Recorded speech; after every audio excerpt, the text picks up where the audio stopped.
Hello friends, welcome to A1IS.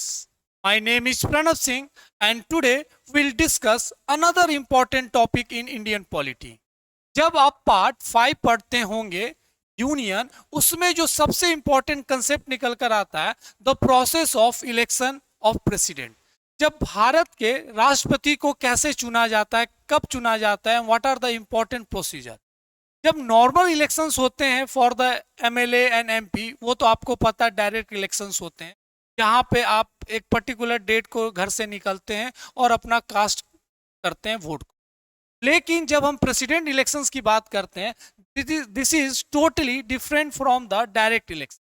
तो आज पूरा कंसेप्ट समझेंगे कि भारत में प्रेसिडेंट का चुनाव कैसे होता है and what is the method, वो हम कैसे फॉलो करते हैं। तो जब हम इलेक्शंस प्रोसेस की बात करते हैं तो कुछ बेसिक कंसेप्ट है जो हमें समझना पड़ेगा।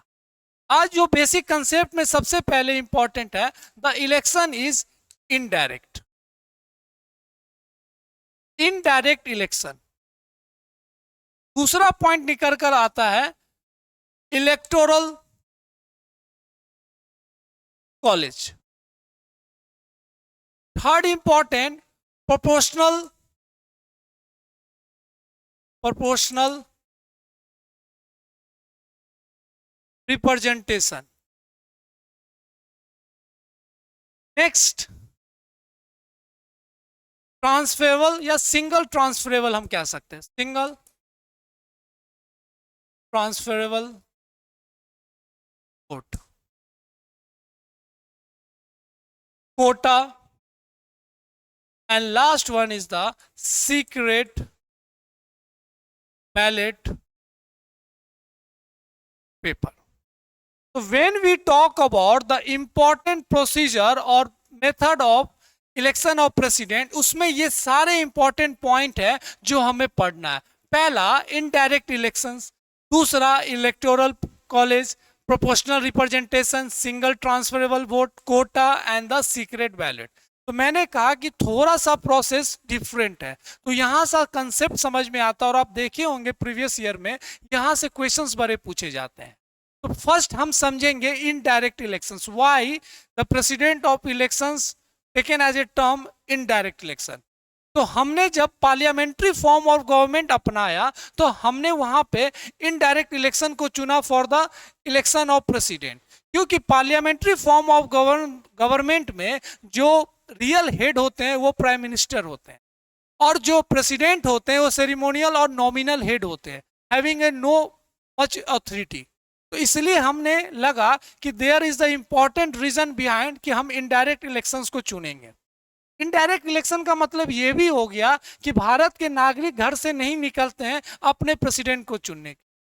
जब आप अपने घर से निकलते हैं, अपने प्रतिनिधि को चुनते हैं फॉर द विधायक, एमपी, मेयर, पार्षद, मुखिया, वो डायरेक्ट इलेक्शंस हुए।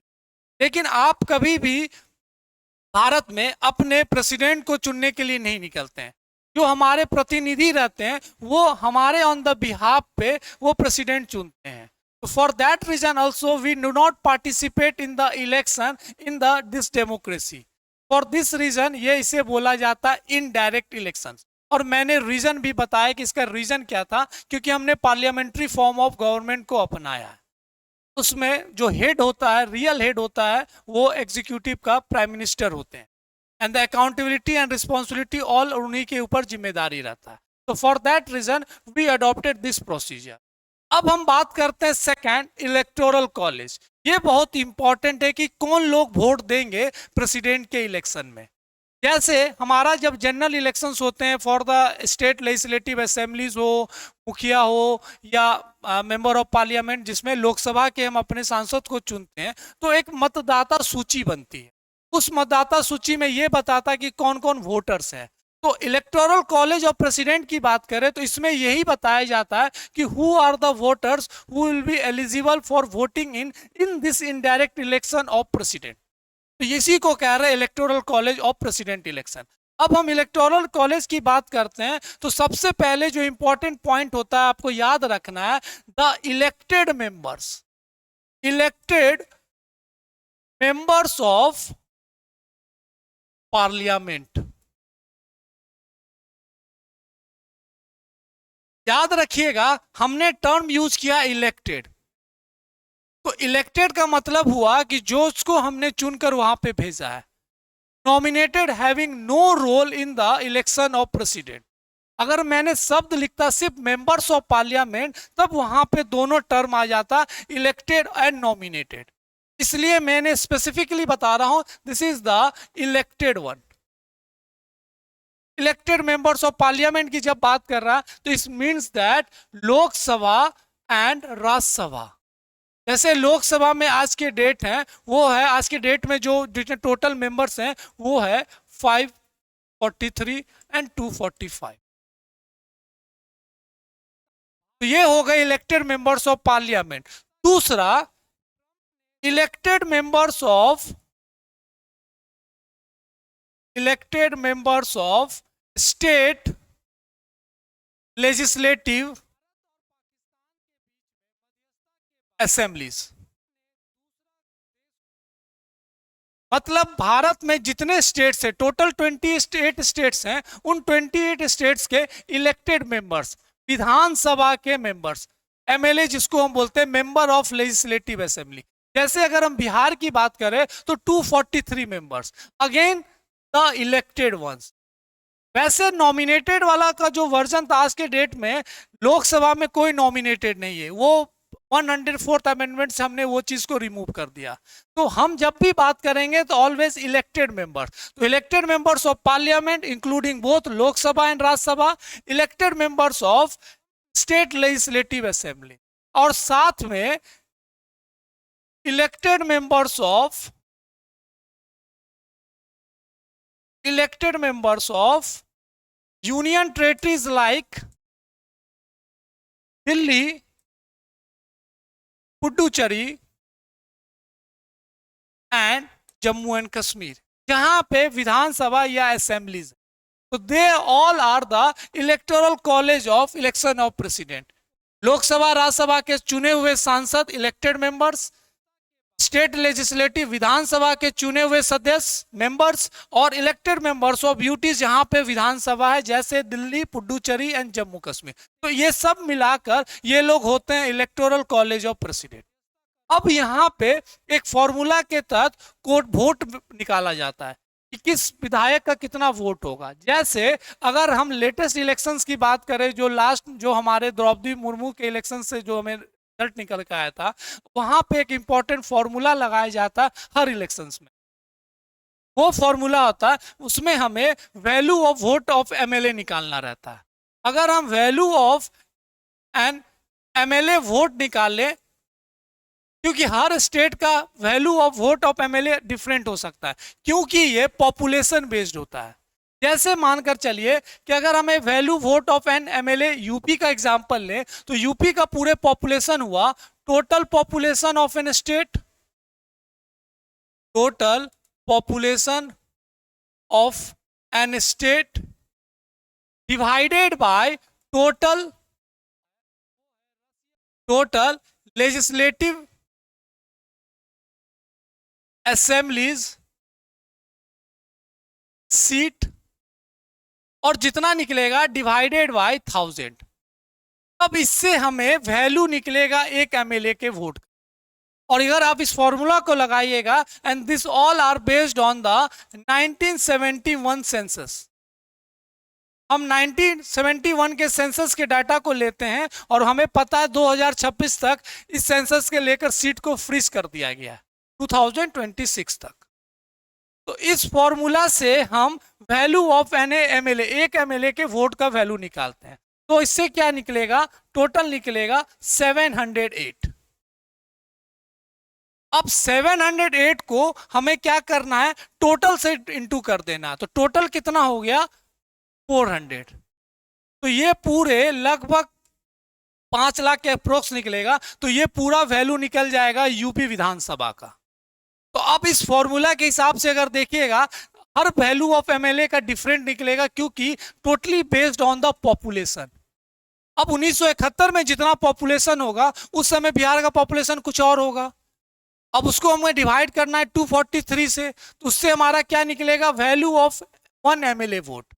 और उसको हमें टोटल कर देना है, इंटू कर देना है किससे, टोटल एमएलए से, तो उसे हमें पूरे विधानसभा का वैल्यू निकल जाएगा। This is very important formula, जहां पे पहले हम एमएलए का, एक एमएलए का वोट निकालते हैं, फिर उसे मल्टीप्लाई करते हैं to find the total number. अब इससे हमारा निकल गया, तो हम सारे स्टेट का, एवरी स्टेट का, जितने 28 स्टेट्स है, सारे वैल्यू निकालेंगे एमएलए के, वैल्यू ऑफ ऑल एमएलए, और उसको ऐड कर देंगे, उसको ऐड कर देंगे। ऐड करने के बाद हमें अब निकालना है वैल्यू ऑफ 1 MP, मतलब मेंबर ऑफ पार्लियामेंट। तो इसको काउंट करने के बाद जितने वैल्यूज आएगा, उस टोटल वैल्यू को, total values of all MLA of all states, उसको हमें 7, जितने सीट्स हैं, 543 सीट्स है एंड 245 है, तो हमें 785 से डिवाइड करना है। तब ये लगभग एक एमपी का वोट निकलेगा, अराउंड 700 कुछ निकलता है। उसको हमें इंटू कर देना 785 से, और ये 785 हमें पूरा एमपी का वैल्यू निकल जाएगा। तो दिस इज द फॉर्मूला जो आपको याद होना चाहिए, पता होना चाहिए, तभी से आप इससे सॉल्व कर सकते हैं। तो मैंने पहले बताया इनडायरेक्ट इलेक्शंस क्यों हमने अप्लाई किया और क्या होता है। फिर हमने बताया the electoral college, electoral college में कौन कौन पार्टिसिपेट करेंगे इलेक्शंस में, और फॉर्मूला, उस फॉर्मूला से हम सारे वैल्यूज निकालेंगे। पहले एक एमएलए का निकालेंगे, फिर उसके बाद उसको एमएलए को मल्टीप्लाई कर देंगे टोटल नंबर ऑफ सीट्स से, इससे एक स्टेट का वैल्यू निकलेगा, और ऐसे करके हमें 28 स्टेट्स के निकालने हैं, फिर यूटीज के निकालने हैं। अब ये जब वैल्यू आ जाएगा, उसको ऐड करेंगे, और उससे हम एक एमपी का वोट निकालेंगे, और जब वो निकल जाएगा, उसको टोटल एमपी के इंटू कर देंगे, तो पूरा एमपी का वैल्यू निकल जाएगा। तो दिस इज द फॉर्मूला जिसपे पूरा बेस्ड है। उसके बाद हमने इलेक्टोरल कॉलेज के बाद फॉर्मूला की बात की कि proportional representation population is one of the important criteria, और जहां हमने 1971 का सेंसस को लिया, और हमने 84th अमेंडमेंट एक्ट भी पढ़ा है 2026 on the basis of 1971 census. तो ये एक प्रोपोर्शनल रिप्रेजेंटेशन है जो पॉपुलेशन बेस्ड पे हमने ये सारा किया। तो अगर मानकर चलिए, अगर आप मध्य प्रदेश का वैल्यू वोट देखिएगा, वो बिहार के वैल्यू वोट से कम होगा, क्योंकि बिहार का पॉपुलेशन ज़्यादा है। यूपी का पॉपुलेशन सबसे ज़्यादा है, इसलिए वहाँ का सबसे वैल्यू 708 निकलता है एक एमएलए का। तो प्रोपोर्शनल रिप्रेजेंटेशन हम पॉपुलेशन के ऊपर बेस करके रिप्रेजेंटेशन निकाल रहे हैं। Now moving forward, single transferable vote. जब हमारा ये सारा चीज फॉर्मूला से हमने निकाल लिया, अब वोटिंग होगा। वोटिंग में मानकर चलिए 3 कैंडिडेट हैं, ए बी सी। अब ए बी सी कैंडिडेट हैं, A B C, A B C, 3 candidate हैं ए बी सी। अब यहां पे प्रेफरेंस ऑर्डर से आपको वोटिंग करना है। अब प्रेफरेंस ऑर्डर से क्यों वोटिंग करना है, ये भी बड़ा इंपॉर्टेंट हो जाता है। मानकर चलिए 3 कैंडिडेट हैं ए बी सी, आपने ए को प्रेफरेंस लिखा। ये बैलेट पेपर होता है जिसको बोलते हैं, यहाँ पे ईवीएम यूज नहीं होता है प्रेसिडेंट के इलेक्शन में, हम बैलेट पेपर यूज करते हैं। और इस बैलेट पेपर को आपको सीक्रेटली तरीके से वोट कास्ट करना रहता है, आप किसी को दिखा नहीं सकते। अगर आपने दिखाया, लीक किया, तो वो वैलिड वोट, वो वोट एक तरीके से इनवैलिड हो जाएगा। तो आपको एक बैलेट पेपर मिलेगा, उसमें कैंडिडेट के नाम लिखे रहेंगे, और उसके सामने प्रेफरेंस ऑर्डर लिखा रहेगा, आपको उस प्रेफरेंस को ऑर्डर को टिक करना है। तो मानकर चलिए कि इलेक्शन के दिन हमारे पास 3 कैंडिडेट है, A B C presidential election candidate है, और हमें अपने हिसाब से सबको अपने अपने प्रेफरेंस देना। तो हम ए को दिए 1 2 3 2 3 1 3 2 1। अब तीनों का एक इंपॉर्टेंट चैम्बर बनेगा जहां पे वोट काउंट करके रखा जाएगा। अब हम पहले लिस्ट में ये काउंट करेंगे किसको सबसे ज्यादा ए प्रेफरेंस मिला। तो हमने पहला बैलेट पेपर उठाया, उसमें देखा ए को फर्स्ट प्रेफरेंस मिला, तो ये ए के बॉक्स में हमने रख दिया। हमने दूसरा बैलेट पेपर निकाला, उसमें भी देखा कि ए को फर्स्ट प्रेफरेंस मिला, हमने इसमें एंट्री कर दिया। ऐसे करके हम गिनते जाएंगे, जो जो जिस प्रेफरेंस मिलेगा उसके चैम्बर में रख दिया जाएगा। हमने फिर से 10-15 के बाद देखा कि पूरा ए में वो लगभग ए को सबसे ज्यादा प्रेफरेंस मिल रहा। उसके बाद हमने ऐसा भी देखा कि बी को भी कुछ कुछ मिला हुआ है फर्स्ट प्रेफरेंस, उसके बाद हमने सी को देखा, थोड़ा सा कम मिला हुआ preference compare to A and B. अब पूरा काउंट होने के बाद हमने देखा कि ए को सबसे ज्यादा फर्स्ट प्रेफरेंस मिला है, बी को उसके बाद मिला है एंड सी को मिला है। लेकिन जो कोटा है, जो एक सीलिंग लिमिट बनाया गया है electoral quota, value of quota का, वो अभी तक ए ने भी नहीं पार किया है, बी भी नहीं पार किया है। पर A is larger than B and B is larger than C. कहने का मतलब सबसे ज्यादा ए है, उसके बाद बी है, उसके बाद सी है। सी को सबसे कम प्रेफरेंस मिला है फर्स्ट वोट का, तो हम इसको एलिमिनेट कर देंगे सी चैम्बर को। और अब इसमें से ज्यादा वोट निकालेंगे और देखेंगे कि सेकेंड प्रेफरेंस कौन था सी वाले में, जिसको फर्स्ट मिला हुआ था। तो अगर मैंने पहला लिस्ट निकाला बैलेट पेपर, उसमें देखा कि सेकेंड प्रेफरेंस ए को मिला हुआ, तो हम उसके वोट इसमें ट्रांसफर कर देंगे। दूसरा बैलेट पेपर निकाला, उसमें भी देखा कि सेकेंड प्रेफरेंस किसको मिला, ए को, तो हम इसमें ट्रांसफर कर देंगे। ये जो ट्रांसफरेबल हो रहा है, इसी को कहते हैं सिंगल ट्रांसफरेबल वोट। हर एक वोट को ट्रांसफर करना है, आप एक तरीके से रिमूव नहीं कर सकते, स्पॉइल नहीं कर सकते। हमने ऐसे करके सारे बैलेट पेपर को चेक करेंगे सी का, तो मैंने सी में जितने सारे थे सेकेंड प्रेफरेंस वाले ए में उसको ट्रांसफर कर दिया। और ये देखते देखते this A candidate cross the Kota.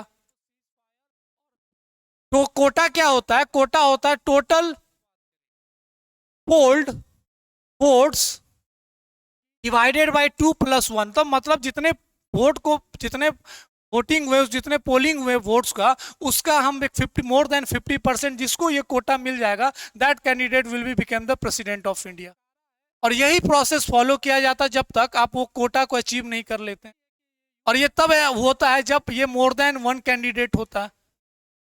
हमने इसलिए एग्जाम्पल में 3 कैंडिडेट लिए। तो दिस इज द प्रोसेस जहां पे हम सिंगल ट्रांसफरेबल वोट यूज करते हैं by using the secret ballot paper. और इसमें प्रेफरेंस यूज किया जाता फर्स्ट, सेकेंड, थर्ड। यही प्रोसेस को बोला जाता सिंगल ट्रांसफरेबल वोट, जो हमने शुरुआती दौर में देखा। तो हम फिर से एक बार रिकॉल करते हैं कि how the president elections done.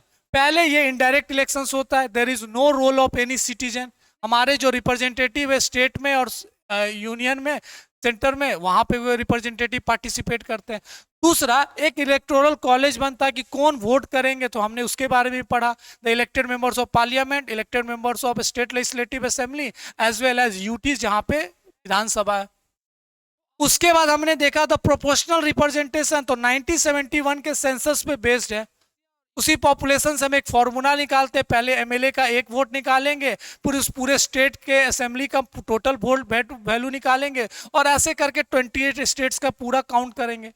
और उसके बाद एमपी का निकालेंगे, और एमपी का फॉर्मूला से हम कोटा निकालेंगे।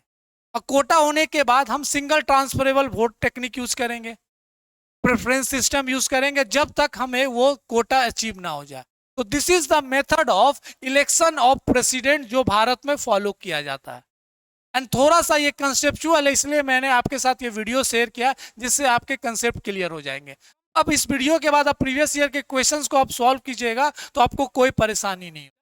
And this is one of the important topic and concept in the union, जो आप पार्ट 5 में पढ़ते होंगे। Very important. साथ में आप प्रीवियस ईयर के क्वेश्चंस देखिए। हम नेक्स्ट क्लास में मिलते हैं कुछ इंपॉर्टेंट कंसेप्ट को लेकर। तब तक आज अच्छे से पढ़िए, ध्यान रखिए। मिलते हैं नेक्स्ट वीडियो में। Thank you.